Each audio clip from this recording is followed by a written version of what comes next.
আমার একটা অনুরোধ ভাই আপনার কাছে, বুঝছেন, এই ছেলেটা বহুত কষ্ট করে লেখাপড়া করছে, বুঝছেন, ঘরের মধ্যে এমনকি দেখছি বৃষ্টি পানি মনে ভাইসা গেছে, হ্যাঁ বইটি খাটের নিচে রাখছে, বুঝছেন, পলিথিন দিয়ে ঘুরে রাখছে। কিন্তু এখন আমাদের দেখি এত কষ্ট লাগছে, হ্যাঁ যে এত কষ্ট করে লেখাপড়া করছে, আবার হ্যাঁ বাবাও মনে অসুস্থ, হ্যাঁ মাও অসুস্থ, বুঝছেন, হ্যাঁ মা 5 লোকের সমস্যা চিকিৎসা করতে টাকা নাই, কিন্তু ছেলেটার মনে করেন পড়াইছি, যে ছেলেটার পড়াইছে, এমনকি ছেলেটা মনে করেন প্রাইভেট পড়ে না, হ্যাঁ নিজের মেধা দিয়ে মনে করেন ইয়ে করছে। আর স্কুলে স্যারেরা মনে করেন সবাই সহযোগিতা করছে, হ্যাঁ বেতন টেতন সব দিক দিয়ে ফ্রি দিয়ে হ্যারে পড়াইছে, বুঝছেন। আপনারা আমার একটা অনুরোধ, হ্যার দিকে আপনারা একটু মনে করেন খেয়াল নেবেন।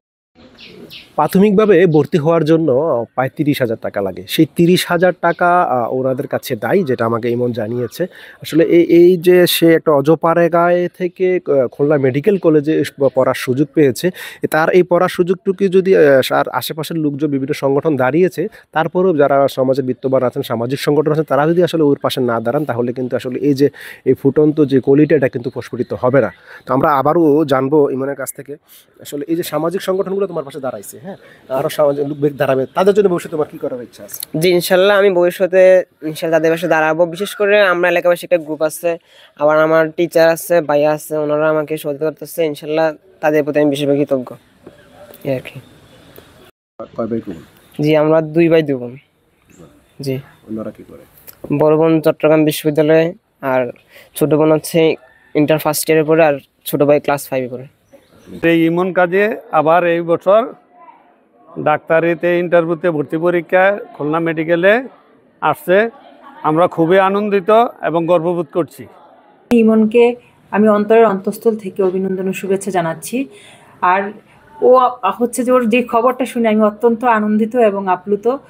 ও ব্রাহ্মণপাড়া উপজেলার গর্ব। আমি যেহেতু শুনতে পেলাম ও একজন হতদরিদ্র পরিবারের সদস্য, আমি উপজেলা প্রশাসন ব্রাহ্মণপাড়ার পক্ষ থেকে সর্বোচ্চটুকু সহায়তা ওর জন্য করব এবং ভর্তি সহ যাবতীয় ব্যাপারে আমি সবসময় ওর পাশে আছি। আপনার ছেলে যে আপনারা এত কষ্ট করে ছেলেকে লেখাপড়া করাইছেন, হ্যাঁ, আপনার আসলে ভবিষ্যতে কি চাওয়া? ছোটবেলা থেকে আমার আশা ছিল আমার ছেলেকে ভালো লেখাপড়া শিখিয়ে ডাক্তার বানিয়ে দেশের সেবা করার জন্য আমার একটা আশা আকাঙ্ক্ষা ছিল। তাই আল্লাহ আমাকে সে আশা আকাঙ্ক্ষা পূরণ করেছে। সেটি আমি চাই যে দেশের সেবা করুক, এটাই আমার আশাই।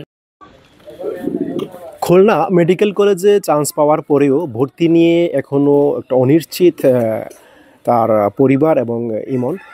সে জানিয়েছে যে এখনও পর্যন্ত আসলে তার ভর্তির টাকাটা সে জোগাড় করতে পারেনি। তার বাবা দিনমজুর, মা অসুস্থ এবং আরেকটি বোন তার লেখাপড়া করছে চট্টগ্রাম বিশ্ববিদ্যালয়ে। সে আশা কামনা করছেন যেন তার পাশে আসলে এলাকার যারা সংগঠন আছে, বিত্তবান আছেন, তাদেরকে আসলে সহযোগিতা করবেন, এটাই সে আশা করছেন।